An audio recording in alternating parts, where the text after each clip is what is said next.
በመስክ ምልከታው ላይ የተገኙት የኢትዮጵያ ግብርና ምርምር ኢንስቲትዩት ምክትል ዋና ዳይሬክተር ዶክተር ድሪባ ገለቴ ተቋሙ በሰብል ዘርፍ ቴክኖሎጂዎችን እንደሚያመነጭ እንዲሁም በእንስሳትና በተፈጥሮ ሀብት ዘርፍም ቴክኖሎጂዎችን እንደሚያወጣም ተናግረዋል። እነዚህ ቴክኖሎጂዎች በአርሶ አደሩ ማሳ ላይ ከማስተዋወቅ በተጨማሪ መነሻ የሚሆኑ ዘሮችን በማብዛት በስፋት ለሚያባዙ አካላት እንደሚሰጥ የጠቆሙት ዶክተር ድሪባ እነዚህንና መሰል ስራዎችን በመስራት ምርትና ምርታማነትን ለማሳደግ በሚደረገው ርብርብ ውስጥ ኢንስቲትዩቱ የራሱን ሚና እየተጫወተ ይገኛልም ብለዋል። ዛሬ ባየነው ሁኔታ ያስተዋውቃል። በተጨማሪም ደግሞ መነሻ የሚሆኑ ዘሮችን ደግሞ አባዝቶ በስፋት ለሚያባዙ አካላት ደግሞ ይሰጣል።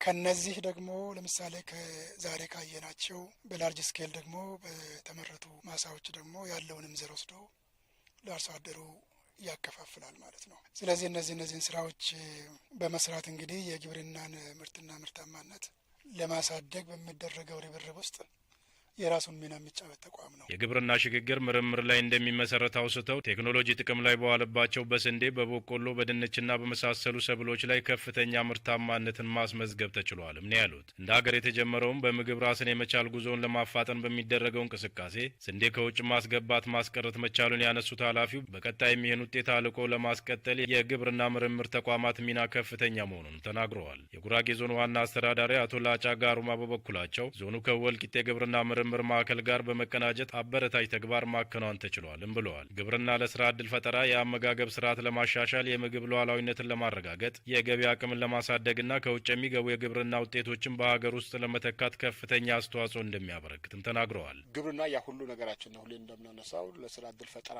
ገቢ አቅማችን ለማሳደግ፣ የአመጋገብ ስርዓታችን ማሻሻልና የምግብ ሉዓላዊነትን ለማረጋገጥ ከውጭ ዛሬ ኢትዮጵያ ታስገባለች እነዛን ለመተካት እና ደግሞ አጠቃላይ የሀገር አቀፍ ጂዲፒ ያለው አስተዋጽኦ ከፍተኛ ስለሆነ በግብርና ላይ ሰፊ ርብርብ እየተደረገ ነው። ከዚህ ቀደም በመሬት መሸርሸርና በአፈር አሲዳማነት ምክንያት ከጥቅም ውጭ የነበሩ መሬቶች በተቀናጀ የአፈርና የውሃ ጥበቃ ስራ እንዲያገግሙ ማድረግ መቻሉንም ዋና አስተዳዳሪው አክለዋል። አያይዘውም የጠረጴዛ ማርከን ዘላቂ አገልግሎት መስጠት እንዲችል መኖ በመትከል ከእንስሳት እርባታ ምርታማነት ጋር አስተሳስሮ መስራት እንደሚገባም አሳስበዋል። የወልቂጤ ግብርና ምርምር ማዕከል ዋና ዳይሬክተር አቶ ቤተል ነክር እንዳሉት ማዕከሉ አዳዲስና ውጤታማ የሆኑ ልዩ ልዩ የገብስ የጤፍና የመኖን ጨምሮ ሌሎችም ዝርያዎች በስፋት የማስተዋወቅ ስራ እየሰራም ነው። ማዕከሉ በኦሮሚያና በማዕከላዊ ኢትዮጵያ ክልሎች በተለያዩ ዞኖችና ልዩ ወረዳዎች ላይ ተግባሩን እያከናወነ ይገኛል ያሉት ዳይሬክተሩ ጉብኝት የተደረገበት በጉራጌ ዞን የጉመር ወረዳም የዚሁ አካል መሆኑንና ጉብኝቱም የተሰሩ ስራዎች ለማስፋት ትልቅ አስተዋጽኦ ይኖረዋልም ነው ያሉት። ከዚያ ቀደም አርሶ አደሩ ጋር ከደረሱ የምርምር ውጤቶች በተጨማሪም ሌሎችም ከኋላ ሊከተሉ የሚችሉ አዳዲስ ችግሮችን ለመፍታት የሚደረገው ጥረት ማሳያ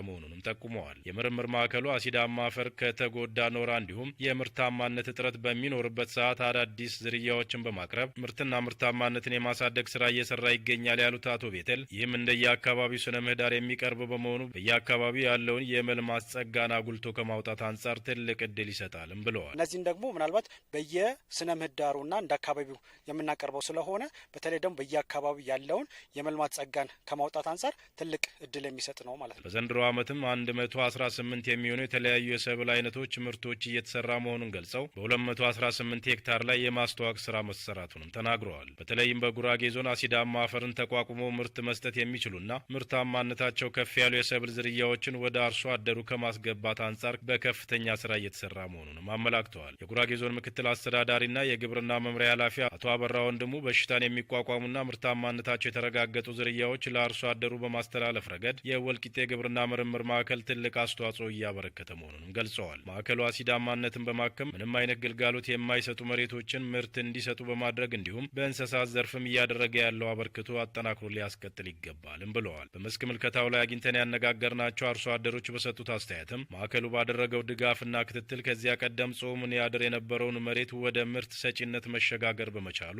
መደሰታቸውንና ይህም ተጠቃሚነታቸው እንዳሳደገላቸውም ተናግረዋል። ይህ መሬት ራቁቱ ነበረ፣ ልብስ ለብሰዋል። ከዛ በፊት የነበረው ነገር በጣም ሞራረም አልነበረንም።